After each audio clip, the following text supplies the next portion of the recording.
Guys, it's me, Irene. It is Sunday. Thank you so much for joining me. Thank you to all my current subscribers, those who just pass by and glance at my videos, and of course, also to my future subscribers. Welcome, welcome.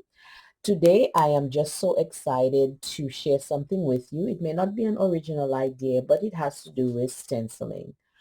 So I'm going to dive right in. So basically, I had this stencil here and I'm getting ready for an upcoming craft event.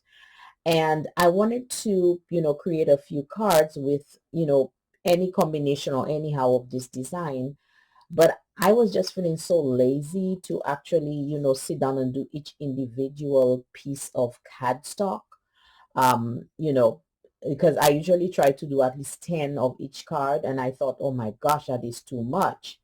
So then I thought, let me try, an idea, and I want to show it to you. Instead of going ahead and do it individual, I'm going to use my Cuttlebug to see what can happen.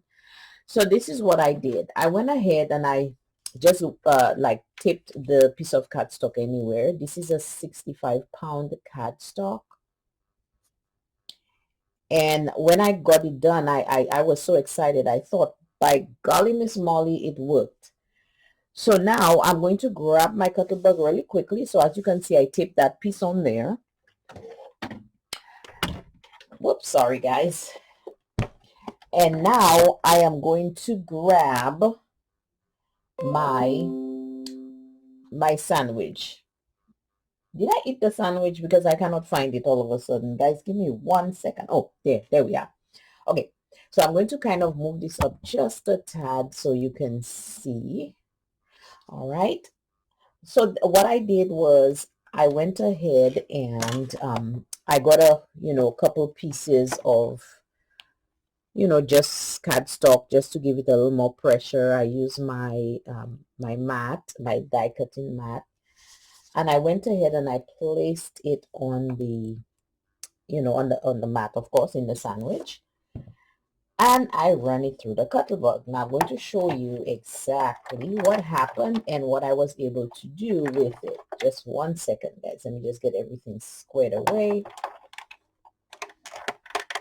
So I ran it through just a couple times, just back and forth. And I'm sure those of you who are crafters know exactly what I am up to. And even if you're not a crafter, maybe you might think as well. So it's not really rocket science.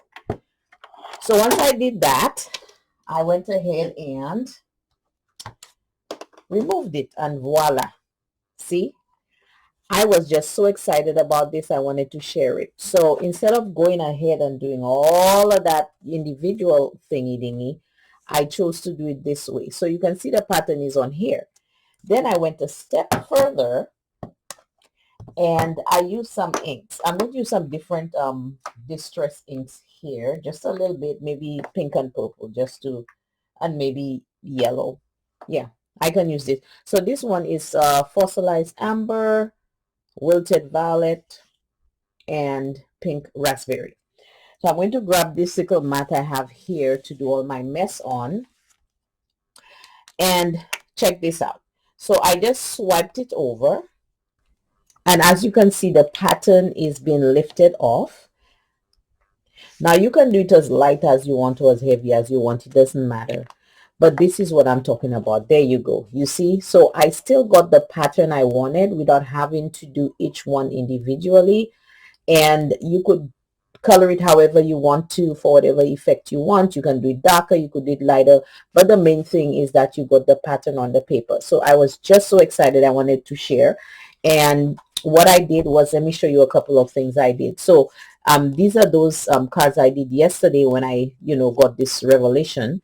I did this one. I'm just showing you the different designs that you can get or do, just working on using the this method. So I'm calling it stencil embossing. Yeah. Yeah. And as you can see, I mean, the patterns are so nice and vibrant, and it's like, wow. So guys, try this out. As long as your stencil fits on your, in between whatever, mat you have, This is an awesome way to get your pattern on the paper, especially when you're doing a whole bunch of cards, okay? So thank you for joining me, guys. Go ahead and try it out and let me know what you think. Bye.